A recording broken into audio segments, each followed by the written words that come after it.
So hello guys, welcome back to my channel अर्थशास्त्र की नगरी। सो गाइज, जैसे कि आपने थंबनेल के अंदर देख ही लिया है, जी हाँ, हम बात करने वाले हैं क्लास 12th के इकोनॉमिक्स के एक और प्रैक्टिस पेपर के रिगार्डिंग। इसके अंदर हम जो है वो सभी के सभी क्वेश्चंस करने वाले हैं जिनके आपकी 18 तारीख की एग्ज़ाम में आने की पॉसिबिलिटी जो है वो कहीं ज़्यादा है। मैं वन बाय वन आपको जो है एक एक सैम्पल पेपर, एक एक प्रैक्टिस पेपर सीबीएसई ने जो लॉन्च किया है सारे के सारे हिंदी में आपको जो है सिस्टमेटिक वे से कराता जा रहा हूँ। प्लेलिस्ट के अंदर सारी की सारी वीडियो ऐड होती जा रही है। अगर आप को वीडियो नहीं मिलनी है तो मेरे भाई आप प्लेलिस्ट में जाकर इन सभी sample paper, practice paper, mock test जितने भी मैं करा रहा हूँ इन सबको बहुत ही अच्छे से प्रिपेयर कीजिएगा, क्योंकि इनसे एग्ज़ाम में आने की जो पॉसिबिलिटी है वो कहीं ज़्यादा है। ठीक है जी, तो बहुत ही ज़्यादा ध्यान से सुनेंगे। जैसे कि आप जानते हैं भाई 80 नंबर का ये आपका जो है पेपर है, दो भाग होंगे इसके अंदर, समष्टि और भारतीय अर्थव्यवस्था। तो क्वेश्चन नंबर 1 की हम जो है सबसे पहले बात करते हैं। क्वेश्चन नंबर 1 में कहता है, कि निम्नलिखित में से कौन सा मौद्रिक उपाय पूछ रहा है, न्यून मांग की समस्या को ठीक करने के लिए उपयुक्त है। तो न्यून मांग, पहले तो आपको न्यून मांग पता होना चाहिए। मांग जो है वो कम है, ठीक है। न्यून मांग क्या है? न्यून मांग का मतलब है, मांग जो है कम है, ठीक है। अच्छा, मांग जो है वो कम है।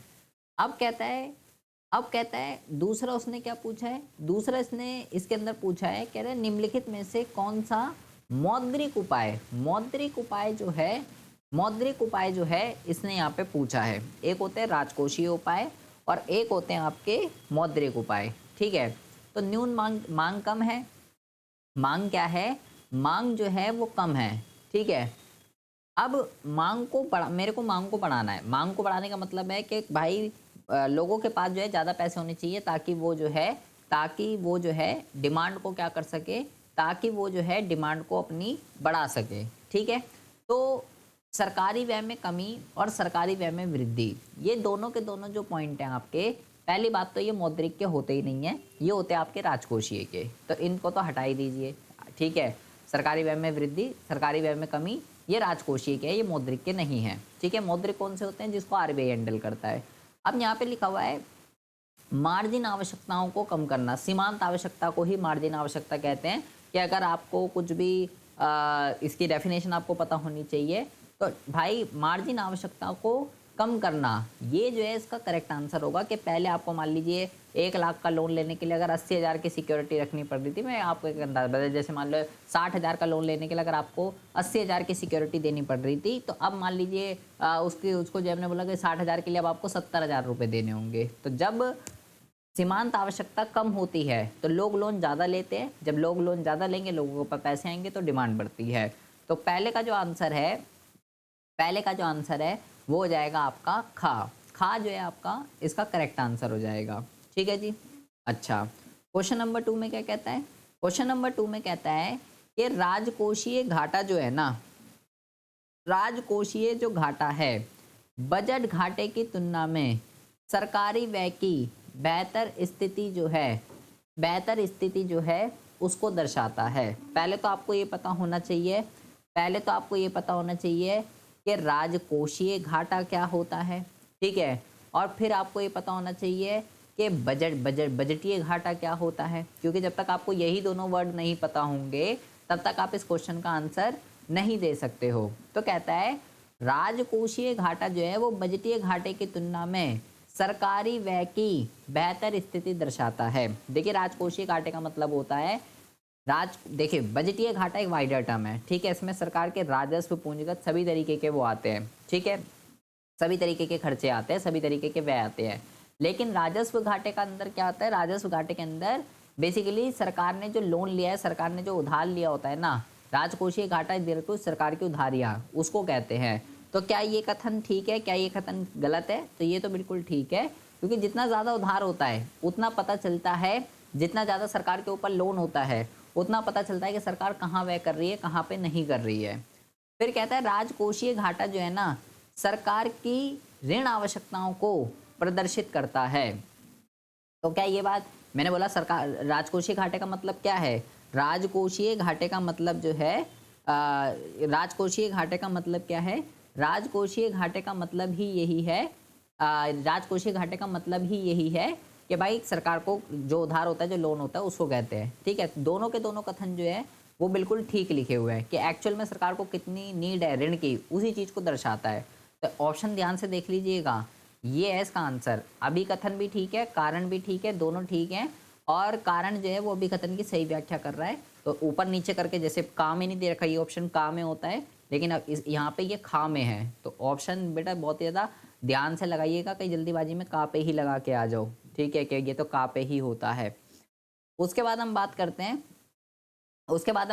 हैं क्वेश्चन नंबर 3 की। कहता है समग्र मांग के दो घटक, तो एडी किसका समीशन होता है? ये तो हलवा क्वेश्चन है जी। एडी जो है भाई वो सी प्लस आई का सम होता है। सी का मतलब उपभोग, आई का मतलब निवेश। तो उपभोग और निवेश देख लीजिए कहाँ पर है। उपभोग और निवेश जो है ये आपका तीसरे में खा जो है आपका इसका करेक्ट आंसर हो जाएगा। ठीक है, अच्छा। उसके बाद कहता है निम्नलिखित में से उसके बाद कहता है यहाँ पे इस ऑप्शन में कहता है निम्नलिखित में से कौन सा अधिमांग का कारण नहीं है। यहाँ ऑप्शन जो है प्रिंट होने रह गए हैं, इसको छोड़ दीजिए। ठीक है, क्वेश्चन नंबर 4 पे आइए। क्वेश्चन नंबर 4 में कहता है कि मान लीजिए कि आप जो है ना, क्या है, आप जो है भारत के वित्त मंत्री की सलाहकार समिति के सदस्य हैं। ठीक है, वित्त मंत्री की सलाहकार समिति के सदस्य। ठीक है जी। वित्त मंत्री बजट के बढ़ते राजस्व घाटे से चिंतित है। मतलब राजस्व घाटा बहुत ज़्यादा हो रहा है। राजस्व घाटा क्या होता है? जब राजस्व व्यय राजस्व प्राप्तियों से ज़्यादा हो जाते हैं। ठीक है, उसको कहते हैं। और राजस्व व्यय क्या होते हैं, राजस्व प्राप्तियाँ क्या होती है, वो आपको पता होना चाहिए। सरकार के बढ़ते राजस्व घाटे को नियंत्रित करने के लिए निम्नलिखित में से कौन सा उपाय जो है वो किया जाना चाहिए, यह आपको जो है यहाँ पे बताना है। ठीक है, तो भाई सबसे पहले तो आपको राजस्व व्यय क्या होता है और राजस्व प्राप्तियाँ क्या होती हैं। जब तक आपको राजस्व व्यय और राजस्व प्राप्तियाँ नहीं पता होगा, तब तक आप जो है इसका आंसर नहीं कर पाओगे। ठीक है, तब तक आप इसका आंसर नहीं कर पाओगे। अब यहाँ पे जो है राजस्व प्राप्तियाँ वो प्राप्तियाँ होती हैं जिससे ना तो एसेट और लायबिलिटी पे कोई भी इफेक्ट नहीं पड़ता है। ठीक है, जैसे अगर हम कर को बढ़ा देंगे तो वो राजस्व प्राप्ति का एग्जाम्पल होगा। सब्सिडी के बोझ में कमी कर देंगे तो भी सब्सिडी जो है वो आपका क्या कहते हैं, वो राजस्व व्यय का एग्जाम्पल होगा। ठीक है, क्योंकि उससे कोई कुछ भी कोई एसिड वगैरह जो है कोई क्रिएट नहीं हो रहा है। ठीक है, तीसरा क्या कह रहा है, सरकारी प्रशासनिक खर्चों में जो है कमी। और फिर चौथे में लिखा हुआ है इनमें से कोई नहीं। यहाँ पे ये ऑप्शन नहीं आएगा, यहाँ पे जो है ना, यहाँ पे जो है उपरोक्त सभी आएगा ऑप्शन में। ठीक है, उपरोक्त सभी। यहाँ तीनों जो चीज़ें दे रखी है वो सारी की सारी ठीक है। ठीक है, कर में भी वृद्धि होगी, ये भी बिल्कुल ठीक है। सब्सिडी के बोझ में भी कमी से, तीनों चीज़ों से आपका जो राजस्व घाटा है वो सही होता है। तो उपरोक्त सभी जो है इसका आंसर हो जाएगा। उसके बाद बात करते हैं, इसके और में भी एक क्वेश्चन दे रखा है। इसके और में कहता है कि निम्नलिखित में से कौन सा राजस्व घाटे का निहितार्थ है। तो इसका आपको इम्प्लीमेंटेशन बतानी है। तो राजस्व घाटा, राजकोषीय घाटा और प्राथमिक घाटा, तीनों को अच्छे से पढ़ लीजिएगा। एक उच्च राजस्व घाटा राजकोषीय अनुशासनहीनता को दर्शाता है। क्या ये बात ठीक है? क्या ये बात गलत है? तो ये बात तो ठीक है बिल्कुल। उसके बाद कहता है यह प्रशासन पर सरकार के अपव्यय को दर्शाता है। ये भी ठीक है बिल्कुल, कि सरकार कहाँ जहाँ पे ज़रूरत नहीं है वहाँ भी खर्चे कर रही है। इसका अर्थ है कि सरकार अब बचत कर रही है, अदार्थ इस खर्चे को पहले से संचित बचत से वित्त पोषित किया जाता है। क्या रहा है? इसका मतलब क्या है? इसका मतलब है कि सरकार जो है क्या कर रही है, सरकार जो है अब बचत कर रही है, अर्थात इस खर्चे को पहले से संचित बचत से वित्त पोषित करके किया जाता है। ये यहाँ पे जो है मतलब कि आपके पास जो पैसा था आपने सेविंग कर रखी है, सरकार ने सेविंग कर रखी है, और आप उस सेविंग का यूज़ करके क्या कर रहे हो, आप उस सेविंग का यूज़ करके जो है जो भी राजस्व व्यय कर रहे हो वो आप अपनी सेविंग का यूज़ करके कर रहे हो। और अब जो और आप जैसे पिछले साल के बजट में आपने कुछ सेव करा होगा इस वाले साल के लिए, अब इस साल वाला जो बजट है उसमें से आप कुछ सेव करोगे आने वाले साल के लिए। ये जो है यहाँ पे बताया जा रहा है कि भाई हर साल आप क्या कर रहे हो, अपने बजट से पैसा जो है सेव कर रहे हो ताकि आने वाले टाइम में आप जो है खर्चा करो। उस चीज़ को जो है ये यहाँ पे बता रहा है। इसलिए जो है ये इसमें बताना मैं तीनों में से कौन कौन सी इम्प्लीमेंटेशन इसकी जो है बिल्कुल ठीक है। तो पहली तो जो है बिल्कुल ठीक है इसकी इम्प्लीमेंटेशन, ठीक है। दूसरी भी इसकी बिल्कुल इम्प्लीमेंटेशन ठीक है। एंड तीसरी जो है इसका अर्थ है कि सरकार अब बचत कर रही है और इस खर्चे से संचित बचत से वित्त पोषित जो है वो किया जाता है। इसमें जो है आपका तीनों के तीनों ऑप्शन ठीक है, और इसका जो आंसर है वो आपका का हो जाएगा, फर्स्ट, सेकंड और थर्ड, ठीक है जी। उसके बाद हम बात करते हैं क्वेश्चन नंबर 5 की। क्वेश्चन नंबर 5 में कहता है कि वह क्षेत्र जो एक भौतिक वस्तुओं को दूसरी भौतिक वस्तुओं में परिवर्तित करता है, तृतीय क्षेत्र जो है कहलाता है। भौतिक वस्तुओं की बात चल रही है जिसको हम देख सकते हैं, छू सकते हैं, और तृतीय क्षेत्र को तो सेवा क्षेत्र कहते हैं। तो ये कथन जो है ये गलत दे रखा है। स्थिर पूंजी का उपभोग, डेप्रिसिएशन, सामान्य टूट फूट, और यहाँ पे लिखा हुआ है प्रत्याशित अप्रचलन के कारण अचल संपत्ति के मूल्य में गिरावट को दर्शाता है। यहाँ पे जो है क्या कहते हैं, डेप्रिसिएशन की डेफिनेशन लिखी हुई है। तो कथन 2 तो बिल्कुल ठीक लिखा हुआ है, कथन 1 जो है वो गलत लिखा हुआ है। तो आप इसका जो करेक्ट आंसर हो जाएगा वो हो जाएगा कथन 1 असत्य का जो है इसका करेक्ट आंसर हो जाएगा, क्योंकि पहला ऑप्शन जो है वो गलत दे रखा था और दूसरा ऑप्शन जो है वो ठीक है। तो ये इसका जो है वो करेक्ट आंसर है, ठीक है जी। अच्छा, अब हम बात करते हैं क्वेश्चन नंबर 6 की। क्वेश्चन नंबर 6 में कहता है निम्नलिखित कथनों को पढ़िए और इसमें सही विकल्प को चुनिए। उपभोग की औसत प्रवृत्ति एक से अधिक हो सकती है। उपभोग की औसत प्रवृत्ति मतलब एपीसी। तो भाई सी बड़ा हो सकता है वाई से, हो सकता है। अभी कथन जो है वो तो बिल्कुल ठीक है। एक अर्थव्यवस्था में उपभोग आय से अधिक हो सकता है, बिल्कुल ठीक है जी, हो सकता है। और क्योंकि जब उपभोग आय से अधिक होता है तो ही एपीसी अधिक होता है, तो दोनों ठीक हैं। तो इसका जो आंसर है वो ये हो जाएगा कि अभिकथन भी ठीक है, कारण भी ठीक है, दोनों ठीक है। और कारण अभिकथन की सही व्याख्या कर रहा है, क्योंकि जब उपभोग आय से ज़्यादा होता है तभी एपीसी एक से अधिक होता है। ये चारों वर्ड बहुत इंपॉर्टेंट है, सेपरेट वीडियो बना रखी है, प्लीज़ इसको जो है बहुत ही अच्छे से देख लीजिएगा कि कौन एक से ज़्यादा हो सकता है, कौन एक से कम होता है। उसके बाद कहता है कि जब उपभोग व्यय आय से अधिक होता है, मतलब जब उपभोग आय से अधिक है तो एपीएस का मान जो है ऋणात्मक होता है। क्या ये बात ठीक है? बिल्कुल। अब आप जो है 100 रुपये कमा रहे हो और 120 रुपये उड़ा रहे हो, तो 20 रुपये कहाँ से आ रहे हैं? आप अपनी बचतों का यूज़ कर रहे हो, तो एपीएस ऋणात्मक होता है, बिल्कुल ठीक है। यदि एमपीएस शून्य के बराबर है, एमपीएस का मतलब होता है जो आपके पास एक्स्ट्रा पैसे आ रहे हैं वो आप सारे के वो जो एक्स्ट्रा पैसे आ रहे हैं उसका आप उपभोग कर रहे हो, उसको आप सेव नहीं कर रहे। अतिरिक्त पैसे जो आपके पास अतिरिक्त आय जो आ रही है उसका आप उपभोग कर रहे हो, उसका आप बचत नहीं कर रहे, तो एमपीएस शून्य होता है। तो कह रहा है तो निवेश गुणक का मान परिभाषित नहीं किया जा सकता। तो निवेश गुणक का मतलब होता है के का फॉर्मूला होता है 1 में एमपीएस, ठीक है, ये इसका फॉर्मूला होता है। तो इसके लिए आपको जो है पहले तो निवेश गुणक का फॉर्मूला पता होना चाहिए कि के इज इक्वल टू 1 में एमपीएस होता है। तो 1 में एमपीएस कितना है? 0। और जब भी किसी डिजिट के नीचे 0 आ जाता है तो मेरे भाई नॉट डिफाइन हो जाता है। तो ये बिल्कुल ठीक कह रहा है, ये भी बिल्कुल ठीक है। कथन 1 भी बिल्कुल ठीक है और कथन 2 भी बिल्कुल ठीक है। तो दोनों कथन सत्य है, ठीक है। तो इसका आंसर जो है ये हो जाएगा कि कथन 1 भी सत्य है और कथन 2 भी सत्य है।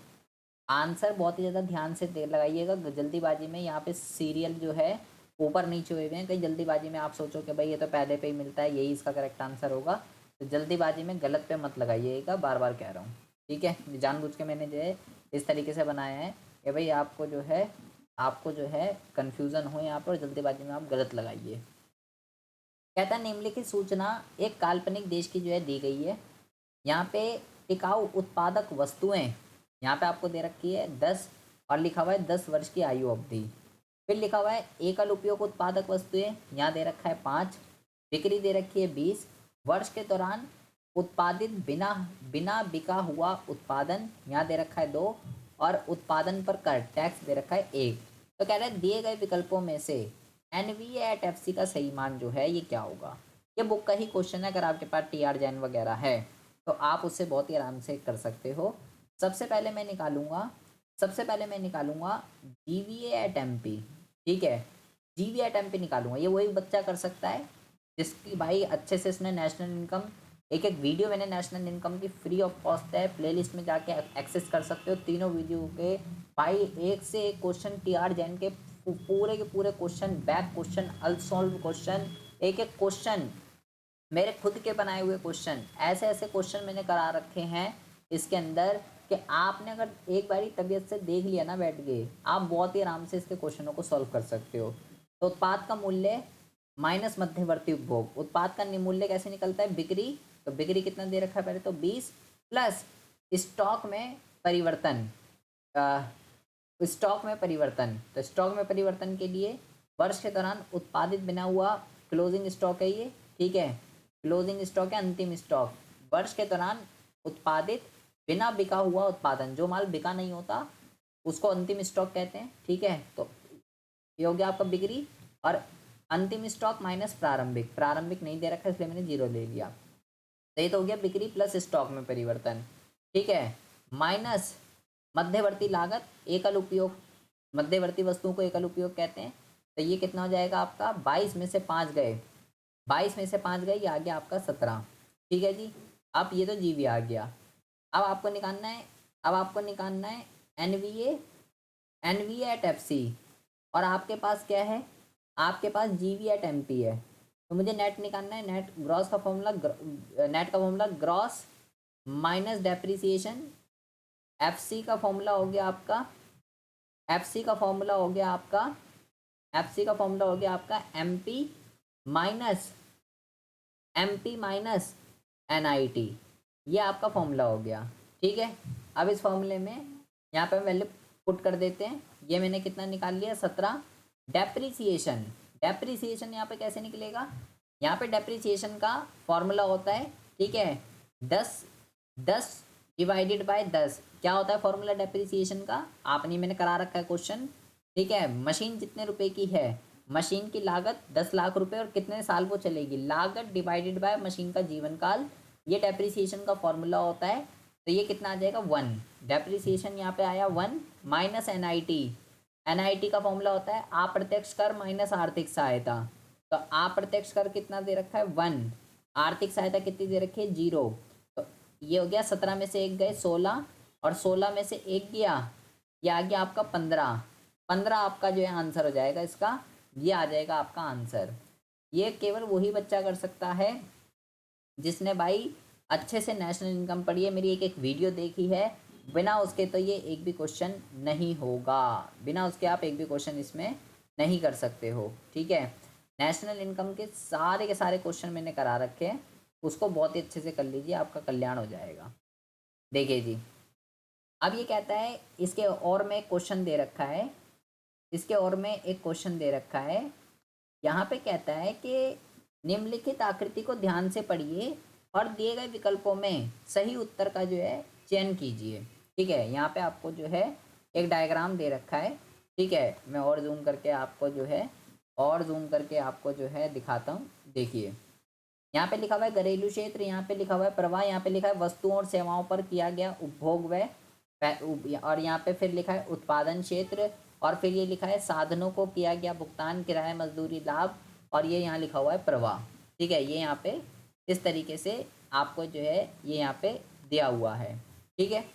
तो कहता है यहाँ पे ऑप्शन आपको क्या क्या दे रखे हैं कि ये वास्तविक प्रवाह है, ये मौद्रिक प्रवाह है, ये चक्रीय प्रवाह है, या ये इसमें से कोई नहीं है। तो यहाँ पे जो है पैसों की बात हो रही है, ठीक है। तो ये मौद्रिक प्रवाह को दर्शाता है जब अर्थव्यवस्था के विभिन्न क्षेत्रों के बीच मुद्रा का प्रवाह होता है।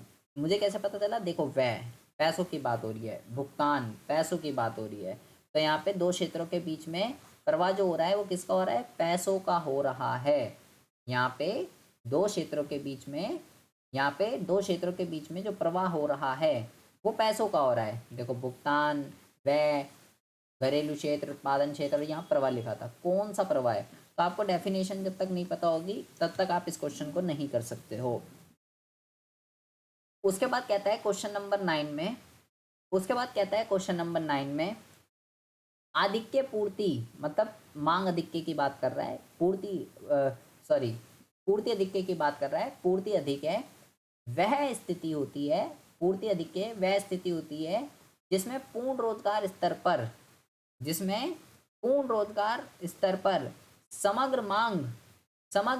समग्र पूर्ति से अधिक होती है। पूर्ति अधिक के कौन सी स्थिति हो गया भाई, सिंपल सी नाम है, 11वीं से आप पढ़ते जा रहे हो और कोई जिसके पास इको भी नहीं होगी वो भी बता देगा, अबे पूर्ति अधिक का मतलब है पूर्ति अधिक है। और यहाँ पे क्या लिखा है, कह रहा है पूर्ति अधिक के वो स्थिति होती है जब मांग ज्यादा है पूर्ति से। अब ये तो कोई भी बता देगा पूर्ति अधिक का मतलब है पूर्ति ज्यादा है मांग से, तो ये कथन तो गलत हो गया। मांग अधिक के वह स्थिति होती है जहाँ पे मांग पूर्ति से कम होती है, यहाँ उल्टा लिख दिया इनने, तो दोनों के दोनों कथन गलत हैं। मांग अधिक के वो स्थिति होती है जब मांग ज्यादा है पूर्ति से, और पूर्ति अधिक के वो स्थिति होती है जब पूर्ति ज्यादा है मांग से। तो दोनों कथन उल्टे लिखे हुए हैं आपको कंफ्यूज करने के लिए। तो दोनों के दोनों कथन जो है यहाँ पे गलत दे रखे हैं। तो इसका जो आंसर हो जाएगा आपका, दोनों कथन गलत हैं, गा जो है इसका आंसर हो जाएगा, क्योंकि भाई दोनों के दोनों कथन जो है वो गलत थे, ठीक है जी। ये जो है इसका करेक्ट आंसर हो जाएगा गा। अब 10वें क्वेश्चन के अंदर कहता है कि कॉलम 1 भी दे रखा है, कॉलम 2 में दे रखा है, सही जोड़े का चयन कीजिए कि किसके आगे क्या लिखा हुआ है। अधिमांग की डेफिनेशन है क्या, ये क्या लिखा हुआ है, आय के पूर्ण रोजगार स्तर पर जब मांग पूर्ति से अधिक होती है। अभी मैंने बताया था, क्या ये वाला ऑप्शन ठीक लिखा हुआ है, मैंने तो पढ़ा ये तो ठीक लिखा हुआ है, और अब मैं तो पढ़ा ये तो ठीक लिखा हुआ है, बाकी पढ़ने की आपको ज़रूरत ही नहीं है क्योंकि आपको तो एक मिल गया है ना। और नीचे आप देखिए आपको ऑप्शन भी क्या क्या दे रखा होगा, कोई ऐसा तो नहीं मल्टीपल ऑप्शन सही है, एक ही ऑप्शन ठीक है यहाँ पे, एक ही ऑप्शन जो है वो ठीक है यहाँ पर। और ऑप्शन जो है जो ठीक है वही नहीं दे रखा है भाई यहाँ पे, 2 3, अच्छा ये गलत, ये बेटा गलत हो गया यहाँ पे ए आएगा, ठीक है। यहाँ पे ये 3 2 बारी हो गया ना, ठीक है, ये गलत हो गया, यहाँ पे ए आएगा, ठीक है। और यहाँ पे जो है 1 आएगा, ठीक है, यहाँ 1 आएगा, जल्दीबाजी में जो है यहाँ 1 आएगा, ठीक है, ये 1 आएगा यहाँ। तो इसका जो आंसर है वो हो जाएगा खा, ठीक है, खा जो है इसका करेक्ट आंसर हो जाएगा, क्योंकि ये अधिमांग की सही डेफिनेशन जो है बिल्कुल लिखी हुई है। आप और पढ़ना चाहते हो आप और पढ़ लीजिए। जैसे स्वायत्त उपभोग क्या लिखा है, आय के पूर्ण रोजगार स्तर पर जब समग्र मांग समग्र पूर्ति से कम होती है। तो स्वायत्त उपभोग की तो ये डेफिनेशन ही नहीं है भाई। स्वायत्त उपभोग तो वो होता है आय के शून्य होने पे। सीमांत बचत प्रवृत्ति का पढ़ लीजिए, जब उपभोग व्यय तो तब भी किए जाते हैं जब कोई प्रयोजन आय नहीं हो। ये सीमांत बचत प्रवृत्ति की डेफिनेशन लिखी हुई है, ये भी गलत लिखी हुई है। आय में होने वाले परिवर्तन के सापेक्ष बचत में होने वाला परिवर्तन अविस्फीतिक अंतराल है, ये भी गलत डेफिनेशन लिखी हुई है। तीनों ही गलत डेफिनेशन लिखी हुई है। तो इसका जो करेक्ट लिखा हुआ है, करेक्ट पेयर जो है वो ये लिखा हुआ है आपका, ठीक है जी। अच्छा, ये तो हो गए आपके 10 MCQ। अब हम बात करते हैं आपके बड़े क्वेश्चंस के रिगार्डिंग। कहता है दिए गए अवतरण को ध्यानपूर्वक पढ़िए और अब इन क्वेश्चनों के जो है आपको आंसर देने हैं। आप पहले इसको पढ़ना चाहते हो तो पढ़ लीजिए। पहले हम क्वेश्चन ही देख लेते हैं कि क्वेश्चन जो है वो क्या दे रखे हैं। तो कहता है आदेश मुद्रा जो है वो क्या होती है, आदेश मुद्रा के मूल्य की गिरावट का जोखिम कब होता है। इन दोनों क्वेश्चनों के आंसर आपको वो पैराग्राफ जो ऊपर दे रखा था उसके बिहाफ पर देने हैं। अब मुझे तो पता नहीं कि आदेश मुद्रा जो है वो क्या होती है, मुझे नहीं पता आदेश मुद्रा क्या होती है। आप इस डेफिनेशन को ध्यान से जब पढ़ेंगे या इस पैराग्राफ को जब आप ध्यान से पढ़ेंगे, ठीक है, तो आपको यहाँ पे आदेश मुद्रा की डेफिनेशन मिल जाएगी। लगभग सभी समकालीन मुद्रा प्रणालियाँ सरकार द्वारा जारी आदेश मुद्रा पर आधारित हैं, जो किसी भौतिक वस्तु जैसे सोना चांदी द्वारा समर्थित नहीं है, बल्कि उसे जारी करने वाली सरकार द्वारा समर्थित है। यही आपकी डेफिनेशन हो जाएगी आदेश मुद्रा की, ठीक है। और दूसरा जो क्वेश्चन है वो यहाँ से आप पूरा का पूरा लिख दीजिएगा। ये पूरा का पूरा यहाँ पे जो है यहाँ लिखा हुआ है पूरा का पूरा दूसरे का आंसर, उनने मूल्य के जोखिम की गिरावट पूछी थी तो वो आपको यहाँ से मिल जाएगा। ये जो इस टाइप के जो पैराग्राफ वाले क्वेश्चन आते हैं ये आपके लिए फ्री के क्वेश्चन है, ठीक है, ये आपके लिए फ्री के क्वेश्चन है, फ्री के नंबर हैं। आप बहुत ही आसानी से पैराग्राफ को रीड कीजिए और उसी में ही आपको आंसर मिलेगा। आपको नहीं पता आप अपना भी लिख सकते हो, आप अपना भी लिख सकते हो, लेकिन अगर आपको नहीं पता है आप ऊपर से ही लिख दोगे तब भी आपको आंसर मिलेंगे, कोई दिक्कत वाली बात आपको नहीं है। उसके बाद आपका फिक्स क्वेश्चन है मेरे भाई, केंद्रीय बैंक घर से लिख के लेके जा सकते हो, पहले भी मैं आपको बता चुका हूँ ये क्वेश्चन आएगा ही आएगा। एक एक वीडियो मैं आपको बना रहा हूँ सेपरेट, जो फिक्स क्वेश्चंस हैं उनको प्लीज़ अच्छे से पढ़िए, ये बहुत ज़्यादा ज़रूरी है आपके लिए, ठीक है। हाँ जी, पूर्ण कायम मुद्रा जो है, पूर्ण कायम मुद्रा जो है क्या होती है, टीआर जैन में देखेंगे आप सीधा सीधा मिल जाएगा। हमें इसको एक्सप्लेन करना है कि पूर्ण कायम मुद्रा जो है वो क्या होती है। सबसे पहली बात तो ये सिक्कों के रूप में होती है, ठीक है, और दो वर्ड होते हैं जो आपको ध्यान रखना है, एक होता है मौद्रिक मूल्य और एक होता है वस्तु मूल्य। एक होता है वस्तु मूल्य और एक होता है आपका मौद्रिक मूल्य, ठीक है, मेटल वैल्यू और प्रिंट वैल्यू। तो पूर्ण कायम मुद्रा वो मुद्रा होती है जिसमें मेटल वैल्यू और प्रिंट वैल्यू दोनों बराबर होती है। जैसे कि पहले ज़माने में ऐसे सिक्के होते थे, मान लीजिए 5 रुपये का सिक्का है तो इसमें प्रिंट कितने हुए हैं 5 रुपये, और इसमें मेटल भी कितने का लगा है 5 रुपये, एक एग्जाम्पल दे रहा हूँ।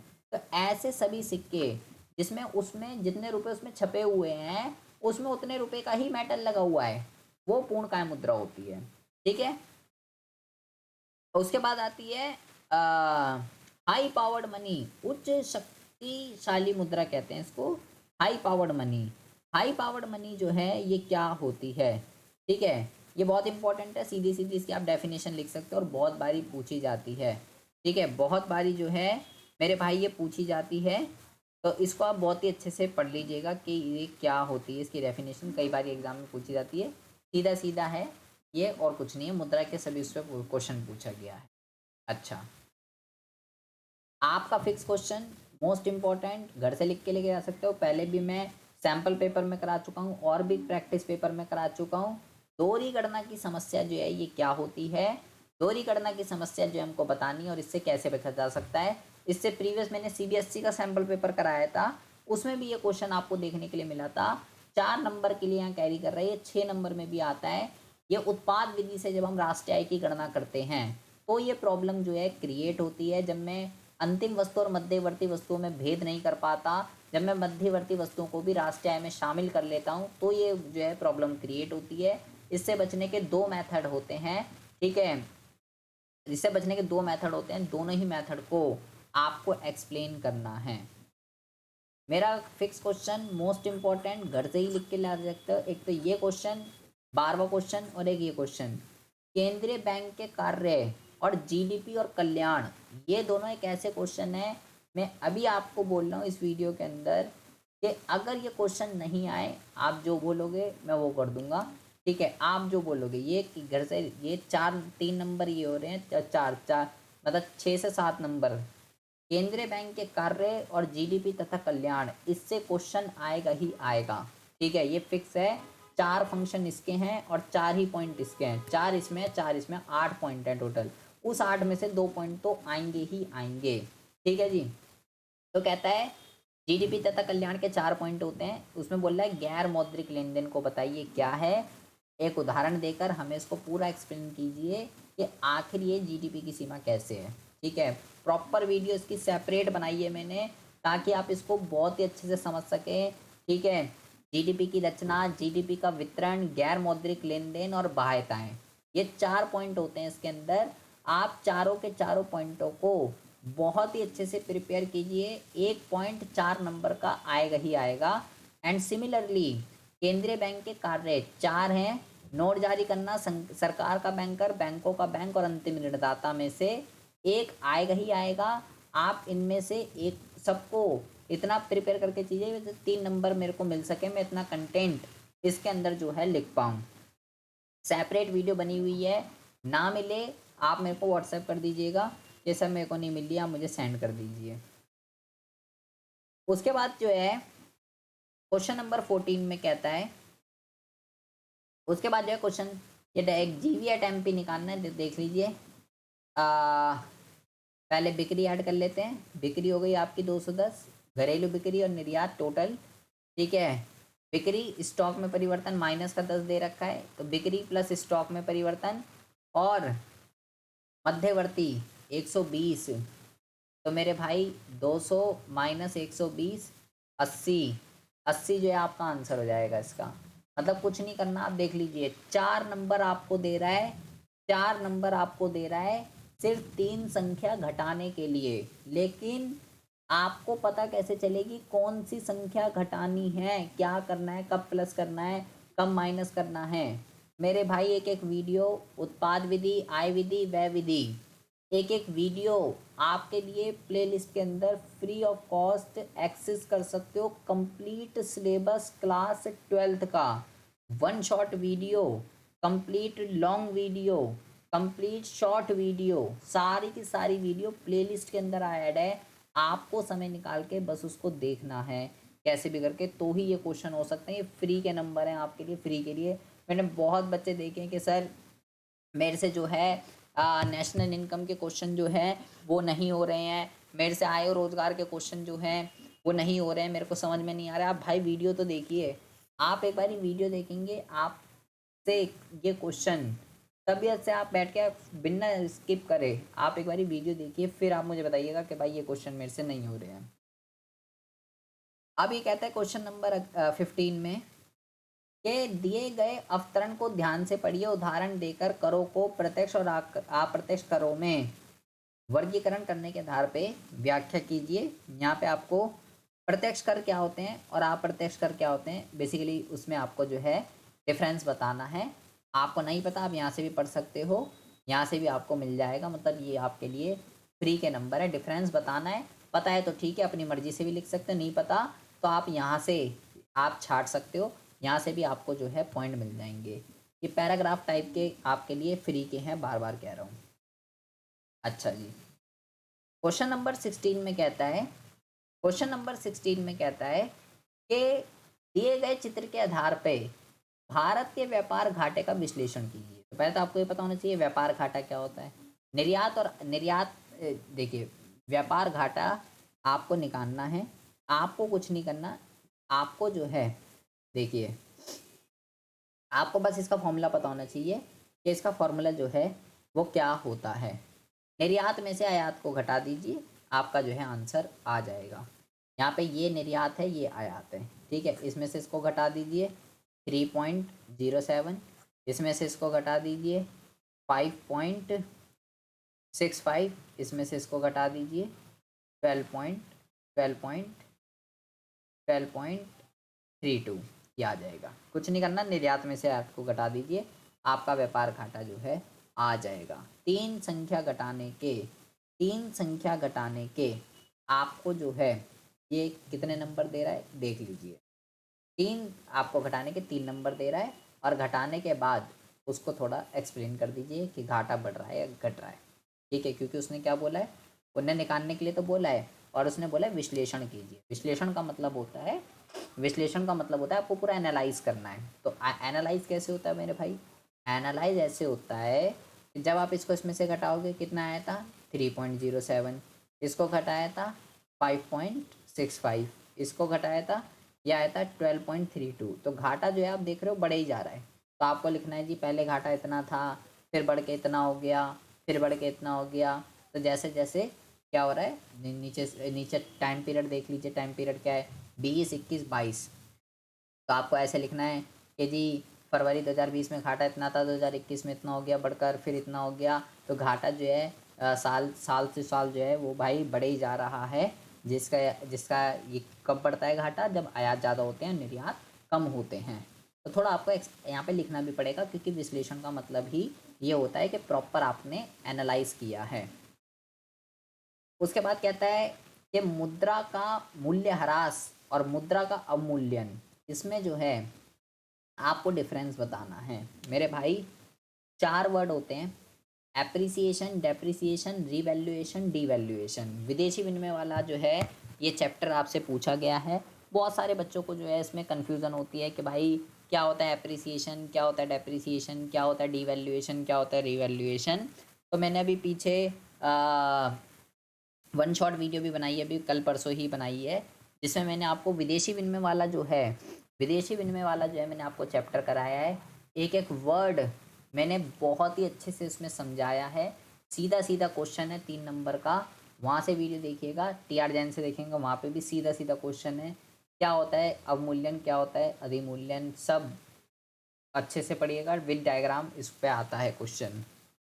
अच्छा जी, 17वें क्वेश्चन में क्या कहता है, 17वें क्वेश्चन में कहता है, ये तो फिक्स क्वेश्चन है मेरे भाई, ठीक है, बहुत इंपॉर्टेंट है ये, बहुत ज़्यादा आ नहीं रहा है, अब ये आएगा।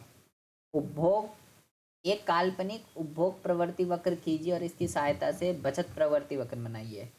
सी से एस कर्व और एस से सी कर्व कैसे बनता है और उसके चरण लिखना।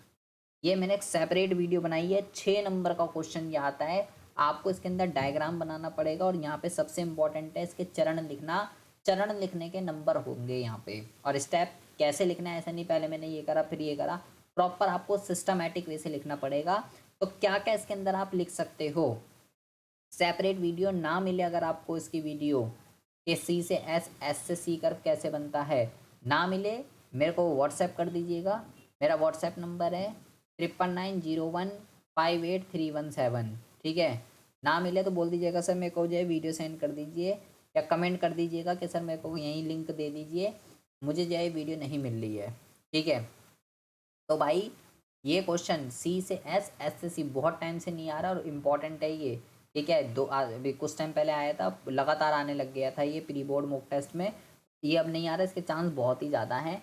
प्लीज़ इस क्वेश्चन को बहुत ही अच्छे से करके जाइएगा। उपभोग, उपभोग अनुसूची और उसकी रेखा चित्र के माध्यम से उपभोग फलन बताइए कि उपभोग फलन जो है वो क्या होता है। प्रॉपर आपको डायग्राम तालिका बनानी है वाई और सी की, ठीक है। कुछ भी अपनी मर्ज़ी से ले लीजिएगा, 0, 100, 200 कुछ भी ले लीजिएगा अपनी मर्ज़ी से, ठीक है। यहाँ ले लीजिएगा 10, 20, 30 कुछ भी ले लीजिएगा, एक ऐसे तालिका ले लीजिएगा, ठीक है। डायग्राम बना दीजिएगा ऐसे, सी का डायग्राम बना दीजिएगा, फिर इसको एक्सप्लेन कर दीजिएगा कि इसका आय के साथ धनात्मक संबंध होता है, जैसे जैसे आय बढ़ती है वैसे वैसे जो है सी बढ़ता है, और इसको जो है किन्स ने क्या नाम दिया है, उपभोग का मनोवैज्ञानिक सिद्धांत, किन्स ने इसको नाम दिया है। ये सारी की सारी चीज़ें आप इसके अंदर लिख सकते हो। ये तो हो गया मेरे भाई आपका पूरा का पूरा समष्टि अर्थशास्त्र। अब हम बात करते हैं भारतीय अर्थव्यवस्था और विकास की। आई होप आपको जो है समझ में आ रहा होगा। क्वेश्चन नंबर 18 की अगर हम बात करते हैं, कहता है इसमें से किस क्षेत्र में पाकिस्तान जो है वो भारत से बेहतर स्थिति में है। पाकिस्तान बेहतर है और भारत जो है वो पीछे है, वो कौन सा क्षेत्र है, ठीक है। तो इसके लिए तो आपको डेटा पता होना चाहिए, तभी आप इसमें जो है बता सकते हो। तो फिलहाल मैं आपको बता रहा हूँ, कुपोषित बच्चों का प्रतिशत जो है, निर्धनता है, कुपोषित बच्चे हैं, कई सारे ऐसे क्षेत्र हैं जहाँ पाकिस्तान हमसे आगे है और भारत जो है वो पीछे है, ठीक है। कई सारी जो हैं ऐसे पॉइंट हैं। तो कुपोषित बच्चे हो गए, निर्धनता भी है, ठीक है। निर्धनता में भी पाकिस्तान हमसे आगे, वहाँ पे कम प्रतिशत लोग हैं निर्धनता से नीचे। उसके बाद कहता है क्वेश्चन नंबर 19 में 1997 में जापान में जलवायु परिवर्तन पे संयुक्त राष्ट्र सम्मेलन आयोजित किया गया था। क्या ये बात ठीक है, क्या ये बात गलत है? तो ये बात बिल्कुल ठीक है। ग्लोबल वार्मिंग जो है, ग्लोबल वार्मिंग जो है मानव निर्मित क्लोरोफ्लोरोकार्बन और अन्य क्रियाओं से उत्पन्न क्लोरीन की उपस्थिति के कारण ओजोन परत के विनाश को संदर्भित करता है।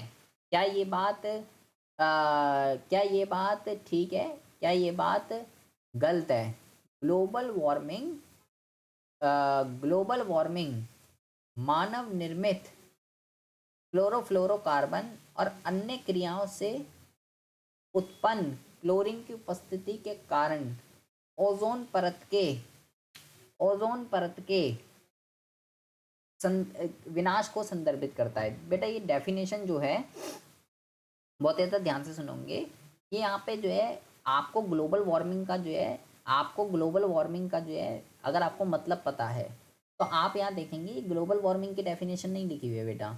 ये तो ओजोन परत की, जो ओजोन परत का विनाश हो रहा है, ये वो लिखा हुआ है कि हाँ क्लोरोफ्लोरोकार्बन की वजह से ओजोन परत जब ये इस तरीके से लिखा हुआ है, कोई भी बच्चा गुमराह हो जाएगा हाँ भाई ये तो बिल्कुल ठीक लिखा हुआ है, अरे बिल्कुल कथन तो बिल्कुल ठीक है। लेकिन उनने लिखा ग्लोबल वार्मिंग। ये ग्लोबल वार्मिंग की, ग्लोबल वार्मिंग का मतलब होता है बर्फ़ पिघली है, ठीक है, जिससे समुद्र में जल स्तर जो है वो बढ़ रहा है, बाढ़ आ रही है, ये सब चीज़ें ग्लोबल वार्मिंग होती है। ठीक है, ये तो और यहाँ दो दो सिचुएशन को एक साथ जोड़ दिया, दो सिचुएशन को यहाँ पे एक साथ जोड़ दिया। एक तो ग्लोबल वार्मिंग को जोड़ दिया, एक तो ग्लोबल वार्मिंग को जोड़ दिया और दूसरा जो है ओजोन उसको जोड़ दिया। ठीक है, तो ये जो है ये कथन गलत है। ठीक है, तो इसका जो आंसर हो जाएगा आपका 19, इसका जो आंसर हो जाएगा आपका, कथन 1 तो ठीक था, कथन 2 गलत है। हाँ, खा जो है इसका आपका, खा जो है इसका आपका करेक्ट आंसर हो जाएगा। उसके बाद हम बात करते हैं 20वें पे। 20वें में कहता है क्वेश्चन नंबर 20 में, सकल घरेलू उत्पाद के संदर्भ में ट्रिपल पी का पूर्ण रूप जो है, ट्रिपल पी का पूर्ण रूप जो है वो क्या होता है? इसको कहते हैं परचेजिंग पावर पैरिटी। ठीक है, क्रय शक्ति, क्रय शक्ति मूल्य, क्रय शक्ति समता। तो परचेजिंग पावर, परचेजिंग पावर का मतलब हो गया क्रय शक्ति, और प्राइस नहीं होता, समता, परचेजिंग क्रय शक्ति समता कहते हैं इसको। तो 20वें का आंसर जो है वो जाएगा आपका घ जो है इसका, घा जो है इसका करेक्ट आंसर हो जाएगा जी। ठीक है, ये क्या होता है वो आपसे नहीं पूछेगा कि ट्रिपल पी क्या होता है, बस आपको नॉलेज के लिए पता होना चाहिए कि ट्रिपल पी का पूरा नाम क्या होता है। ये कभी नहीं पूछेगा आपसे कि ये क्या होता है, ग्रेजुएशन में आएगा ये आपसे। ठीक है, कहता है कथन 1 में 6 से 14 वर्ष के सभी बच्चों के लिए 2007 तक 5 वर्ष की प्रारंभिक शिक्षा और 2010 तक 8 वर्ष की स्कूली शिक्षा प्रदान करने के लिए वर्ष 2000 में सर्व शिक्षा अभियान शुरू किया गया था। सर्व शिक्षा अभियान, क्या ये बात ठीक है, क्या ये बात गलत है, ये आपको बताना है। तो ये तो जो है बिल्कुल ठीक लिखा हुआ है। प्राथमिक स्तर पर वंचित लड़कियों की शिक्षा के लिए अतिरिक्त सहायता प्रदान करने के लिए राष्ट्रीय कार्यक्रम 2033 में सर्व शिक्षा अभियान के तहत शुरू किया गया था। ये दोनों ही कथन जो है बिल्कुल दोनों ही कथन जो है वो बिल्कुल ठीक दिए हुए हैं।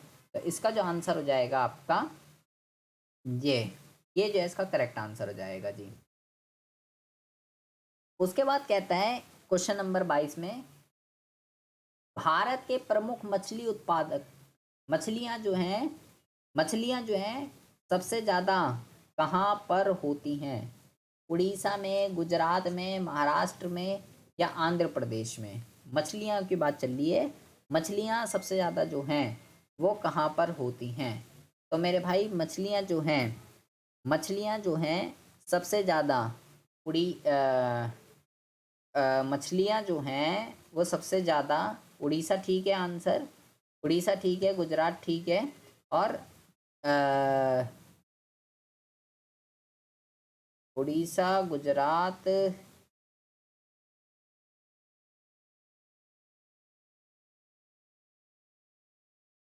उड़ीसा, गुजरात, महाराष्ट्र, मध्य प्रदेश। तो इसका जो आंसर है आपका 22वें का आंसर बेटा उड़ीसा और गुजरात, ये दोनों ऑप्शन ठीक है। ठीक है, ये दोनों ऑप्शन ठीक है। तो एक और दो देख लीजिए, एक और दो कहाँ पे लिखा हुआ है, 1, 2 और 4, 1, 2 और 4, ये ठीक है। उड़ीसा, गुजरात और आंध्र प्रदेश, ये तीनों ठीक है। तो ये तीनों देखिए ये कहाँ लिखे हुए हैं, 1, 2 और 4। 1, 2 और 4 कहाँ पे लिखा हुआ है, 1, 2 और 4 कहाँ पे लिखा हुआ है, ये रहा 1, 2 और 4। खा जो है वो इसका करेक्ट आंसर है। ये कहाँ से पूछा गया आपसे क्वेश्चन, ग्रामीण विकास वाले चैप्टर से क्वेश्चन पूछा गया है। तो मछलियाँ कहाँ पे होती है, पशुपालन, मुर्गी पालन, ये सब भाई आप पढ़ के रखिएगा। कौन सा राज्य में ज़्यादा होती है, कम होती है, क्या इनका जीडीपी में पोर्शन है। आजकल इस पर बहुत ज़्यादा गैर कृषि क्षेत्र, इससे जो है बहुत ज़्यादा क्वेश्चन पूछे जा रहे हैं। तो यहाँ पे डेटा वगैरह के भी क्वेश्चन आते हैं, इसको अच्छे से कीजिएगा। कृषि में संलग्न अतिरिक्त जनसंख्या को निम्न कार्यों में नियोजित किया जा सकता है। कृषि में संलग्न अतिरिक्त जनसंख्या को, कह रहा है जो कृषि में ही लगी हुई है, लेकिन जितने लोगों की ज़रूरत है उससे ज़्यादा लोग कृषि में लगे हुए हैं, ये उसने बोला, लगे हुए कृषि में ही हैं, उस चीज़ को, निम्न कार्य को नियोजित किया जाता है। बेटा आपको ये गुमराह कर रहा है, ये यहाँ पे वर्डिंग इस तरीके की दी हुई है कि अच्छा बच्चा जो है ना वो कंफ्यूज हो जाएगा कि भाई ये तो, अब जैसे यहाँ पे मत्स्य पालन है, बागवानी है, पशुपालन है, ये सब गैर कृषि क्षेत्र हैं। अब वो उसने पहले ही लिख दिया कृषि में संलग्न, कृषि में लगे हुए हैं, गैर कृषि नहीं लिखा। गैर कृषि होता तो सब सही होते, उन्होंने बोला कृषि में लगे हुए हैं लोग तो, लेकिन जितने की जरूरत है उससे ज़्यादा लगे हुए हैं। अतिरिक्त जनसंख्या को क्या बोलोगे आप, इसमें से कोई भी नहीं, ये इसका जो है करेक्ट आंसर होगा। ये जो लिखा हुआ है मत्स्य पालन, बागवानी, पशुपालन, ये तो बेटा गैर कृषि क्षेत्र होते हैं। तो यहाँ पे वर्डिंग का खेल है सारा का सारा। वर्डिंग आपने पढ़ी समझी तो ही आप उसको बता सकते हो, अदरवाइज गलत हो जाएगा जी। फिर कहता है 1980 के दशक के अंत में पाकिस्तान के आर्थिक सुधारों को अपनाया था। 1980 के दशक के अंत में पाकिस्तान ने आर्थिक सुधारों को अपनाया था, तो ये तो बिल्कुल ठीक दे रखा है। चीन ने 1978 में, पाकिस्तान ने 1980 में, एंड हमने 1991 में, ठीक है, वो तो ठीक दे रखा है। स्वतंत्रता के बाद अपनाए गए विभिन्न नीतिगत उपायों ने पाकिस्तान की वृद्धि को धीमा कर दिया था। स्वतंत्रता के बाद जितने भी पाकिस्तान ने उपाय अपनाए हैं उसने पाकिस्तान की वृद्धि को धीमा कर दिया। क्या ये बात ठीक है, ये भी बात ठीक है। दोनों चीज़ें जो हैं वो बिल्कुल ठीक लिखी हुई हैं, ठीक है। इसका जो आपका करेक्ट आंसर है 23वें का जो करेक्ट आंसर है वो हो जाएगा आपका खा। बेटा डेफिनेशन आपको बहुत ही ज़्यादा ध्यान से, यहाँ पे वर्डिंग का चक्कर है, बहुत खतरनाक वर्डिंग लिखी हुई है, एक एक क्वेश्चन की आपको ध्यान से पढ़ना है, जल्दीबाजी में गलत मत कीजिएगा। और क्वेश्चन भी जो ऑप्शन दे रखे हैं वो भी ऊपर नीचे जो हैं करके दे रखे हैं, तो पेपर में जो है दिमाग खोल के आपको जो है निशान लगाइएगा। निम्न में से किस संकेतन में चीन भारत और पाकिस्तान से आगे निकल रहा है कि चीन जो है वो भारत और पाकिस्तान से आगे निकल रहा है, वो कौन सा इंडिकेटर है यहाँ पे, ये आपको जो है बताना है। मानव विकास सूचकांक में, प्रति व्यक्ति के मामले में, गरीबी रेखा से नीचे रहने के उसमें, या उपरोक्त सभी। तो मेरे बेटा सभी मामलों में चीन तो भाई हर सिचुएशन में, भारत और पाकिस्तान HDI में, पर कैपिटा में, गरीबी रेखा से नीचे, हर चीज़ में चीन जो है वो आगे है और भारत और पाकिस्तान हर उसमें पीछे है। उसके बाद कहता है इसके और में भी एक क्वेश्चन दे रखा है कि 1958 में जो है चीन ने किए गए अभियान के तहत लोगों को अपने घर के पिछवाड़े में उद्योग स्थापित करने के लिए प्रोत्साहित किया गया था, उसका नाम बताना है। तो उसका नाम है ग्रेट लीप फॉरवर्ड, ठीक है। ये बहुत इंपॉर्टेंट क्वेश्चन है, रिपीटेड है, कई बार पूछा जाता है। ग्रेट लीप फॉरवर्ड जो है उसको हम कहते हैं। ठीक है, उसके बाद हम बात करते हैं अगले क्वेश्चन के रिगार्डिंग। क्वेश्चन नंबर 25 में कहता है, क्वेश्चन नंबर 25 में कहता है कॉलम 1 में दी गई स्थितियों को कॉलम 2 में दी गए स्थितियों दी गई हैं उसको मिलाइए और सही विकल्प का जो है चयन कीजिए। मैचिंग हमको जो है यहाँ पर करनी है। तो श्वेत क्रांति को ऑपरेशन फ्लड कहते हैं।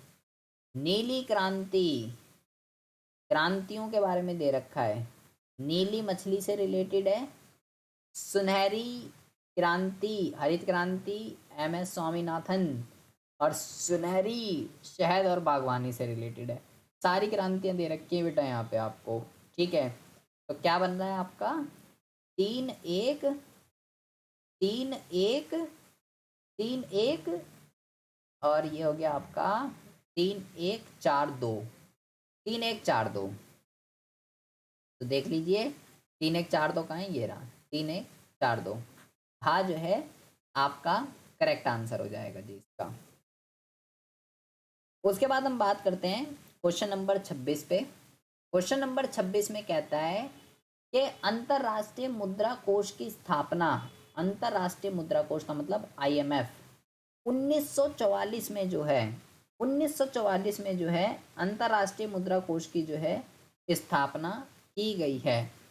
क्या ये बात ठीक है, क्या ये बात गलत है? ये तो बात ठीक है भाई, IMF की स्थापना की गई थी।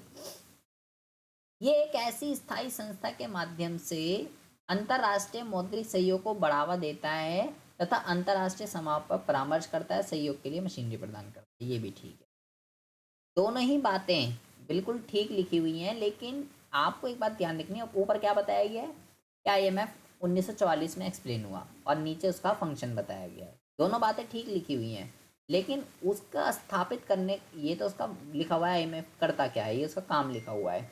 तो बेटा लिखी दोनों बातें ठीक है, लेकिन रीज़न असर्शन की करेक्ट एक्सप्लेनेशन नहीं देना है। उसको स्थापित क्यों किया गया ऐसा कोई रीज़न नहीं लिखा हुआ है, वो तो उसका फंक्शन बता रहा है कि ये क्या काम करता है। तो यहाँ पे इसका जो करेक्ट आंसर है वो का है कि असर्शन और रीज़न दोनों ठीक है, लेकिन रीज़न जो है वो असर्शन की करेक्ट एक्सप्लेनेशन जो है वो नहीं दे रहा है। ठीक है, उसके बाद हम बात करते हैं इसके और वाले क्वेश्चन में। द्वितीय पंचवर्षीय योजना में भारी उद्योगों की स्थापना पे बल दिया गया था। क्या ये बात ठीक है, क्या ये बात गलत है? तो ये बिल्कुल ठीक है बात। द्वितीय पॉलिसी में हमने इंडस्ट्रियलाइजेशन पे जो है फोकस किया था। तृतीय पंचवर्षीय योजना में आयात प्रतिस्थापन की नीति को औद्योगिकरण की रणनीति के रूप में पेश किया गया था। क्या ये बात ठीक है, क्या ये बात गलत है? तो दोनों ही बातें जो हैं ये भी बिल्कुल ठीक लिखी हुई है और ये भी बिल्कुल जो है ठीक लिखी हुई है। तो इसका और ये इसके बाद जब उद्योगीकरण किया गया तो ही तो उद्योगों की स्थापना पे बल दिया। दोनों चीज़ें ठीक लिखी हुई हैं, असर्शन भी रीज़न भी। तो इसका जो आंसर हो जाएगा आपका इसका आंसर जाएगा कि भाई दोनों स्टेटमेंट जो हैं ठीक हैं और रीज़न जो है वो असर्शन की करेक्ट एक्सप्लेनेशन जो है वो दे रहा है। 27वें क्वेश्चन की अगर हम बात करते हैं तो 27वें क्वेश्चन में कहता है अंतर्राष्ट्रीय बाजारों में भारतीय उत्पादों की प्रतिस्पर्धात्मक स्थिति को बढ़ाने के लिए कौन सा शुल्क हटा दिया गया है? मतलब कि इंडियन प्रोडक्ट की डिमांड इंटरनेशनल मार्केट के अंदर हो, उसको करने के लिए कौन सा शुल्क हटा दिया गया है?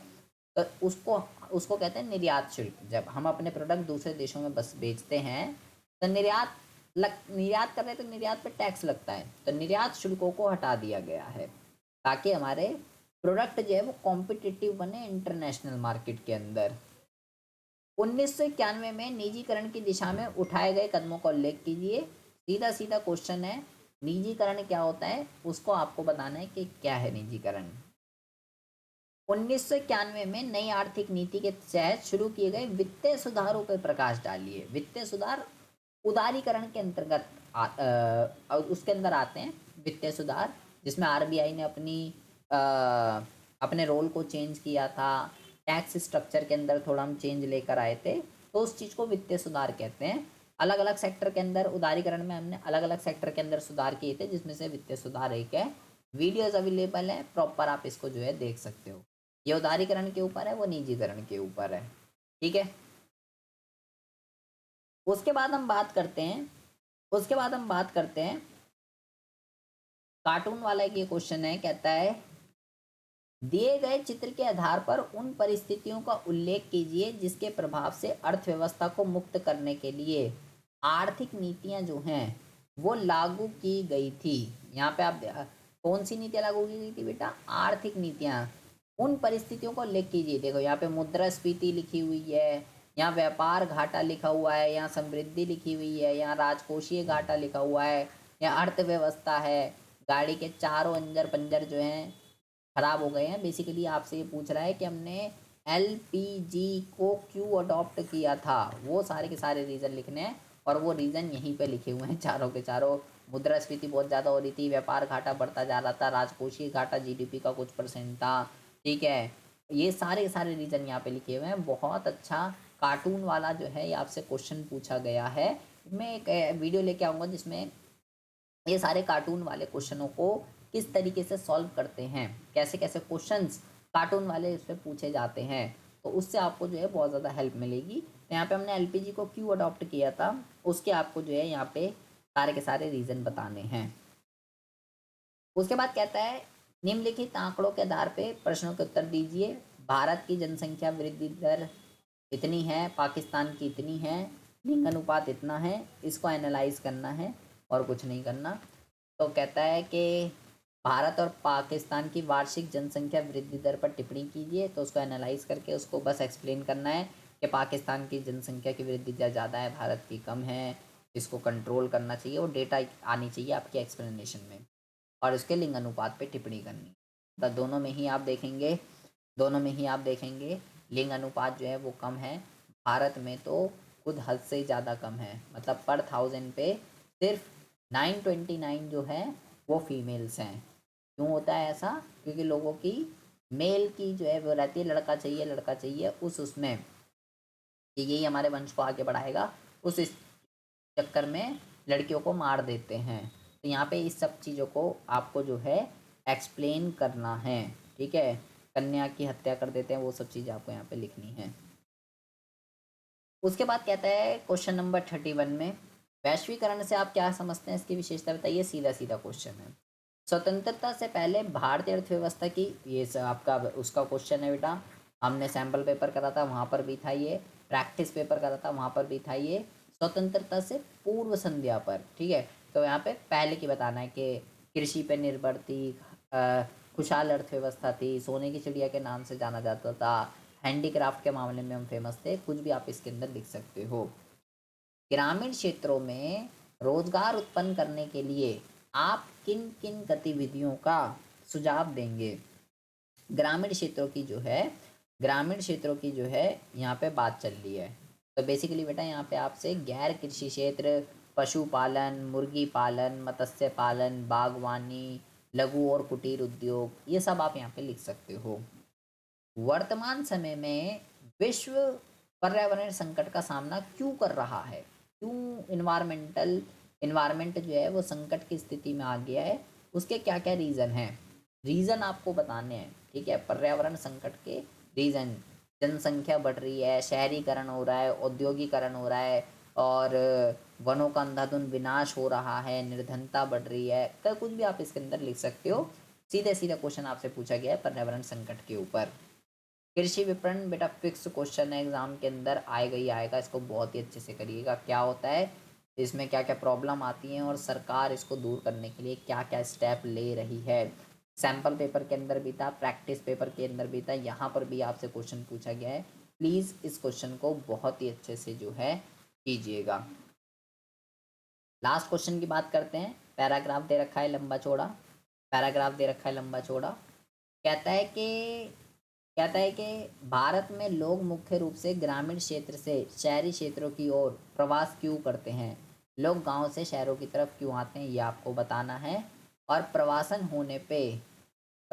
होने वाला व्यय स्थानांतरण पर वह मानव पूंजी के निर्माण का स्रोत कैसे है, व्याख्या कीजिए। मानव पूंजी निर्माण का स्रोत बेटा फिक्स क्वेश्चन है, घर से ही आप लिख के लेके जा सकते हो। मैं 3-4 टॉपिक तो आपको ऐसे बता रहा हूँ जो कि भाई फिक्स है। मानव पूंजी निर्माण के स्रोत, ठीक है, मानव पूंजी निर्माण के स्रोत कह लीजिए, केंद्रीय बैंक के कार्य कह लीजिए, जीडीपी तथा कल्याण कह लीजिए, कि कई सारे ऐसे टॉपिक्स हैं जो फिक्स है। तो आप आएंगे ही आएंगे, इसके बिना तो पेपर प्रिंट ही नहीं होगा, आप ये समझ लीजिए। तो इन क्वेश्चनों को आपको बहुत ही अच्छे से जो है पढ़ के जाना है, ठीक है।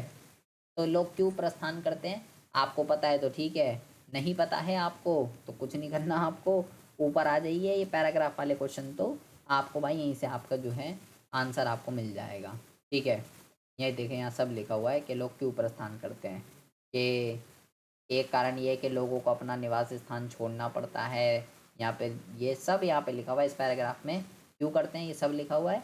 और दूसरा, कैसे मानव पूंजी प्रवासन कैसे मानव पूंजी निर्माण का स्रोत है, वो भी यहाँ पे जो है लिखा हुआ है। आई होप आपको जो है भाई ये पेपर समझ में आ रहा होगा, कैसे कैसे क्वेश्चन पूछे जाते हैं, कैसे कैसे एमसीओ को सॉल्व करना है, ये कार्टून वाले क्वेश्चनों को किस तरीके से करते हैं, पैराग्राफ वाले क्वेश्चनों को अभिकथन और कारण वाले, मिलान वाले, मैचिंग वाले, ये सब क्वेश्चन जो है बहुत ज़्यादा इम्पोर्टेंट है। प्लीज़ जितने भी पेपर मैं ले आ रहा हूँ आपके लिए, इन सभी पेपरों को बहुत ही अच्छे से आपको करना है, एक एक क्वेश्चन आपको पढ़ के जाना है। एक वीडियो में कार्टून वाले भी लाऊंगा, ठीक है, जिससे आपको ये कार्टून वाले क्वेश्चंसों को किस तरीके से करते हैं वो आप जो है आराम से कर पाएँ, उसमें आपको जो है कोई भी दिक्कत ना आए, ठीक है। तो इसमें जो है अ, इसमें जो है एक आपका क्वेश्चन था, हम्म, अच्छा, यहाँ पे मैं एक आपको ये बता रहा था, यहाँ पे मैं एक आपको ये बता रहा था ना, ये जब हम ये क्वेश्चन कर रहे थे मैंने बोला ये भी ठीक है, ये भी ठीक है, ये भी ठीक है, तीनों के तीनों ठीक लिखे हुए हैं बेटा, ये तीनों के तीनों ठीक लिखे हुए हैं ना ये। तो मैंने इसमें आपको काट के ये बताया था कि देखो यहाँ पे सब बेटा वर्डिंग का खेल है।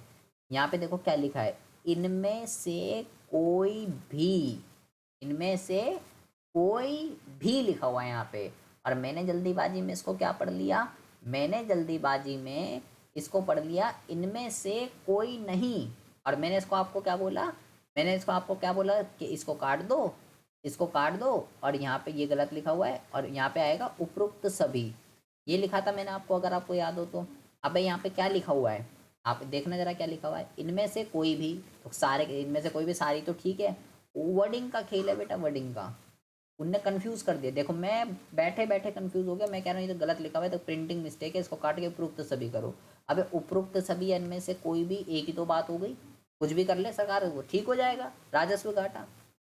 तो वर्डिंग किस तरीके से घुमा रहा है आपको, और वो ग्लोबल वार्मिंग वाला क्वेश्चन, आपका दिमाग घूम जाएगा। वो जो क्वेश्चन है ग्लोबल वार्मिंग वाला, मैं गारंटीड दे रहा हूँ, ये जो क्वेश्चन आया था यहाँ पे ग्लोबल वार्मिंग वाला, जो आपसे ये क्वेश्चन पूछा गया है, ये क्वेश्चन इस तरीके का है बेटा कि इस क्वेश्चन के ऊपर, ये वाला जो क्वेश्चन आपसे पूछा गया था,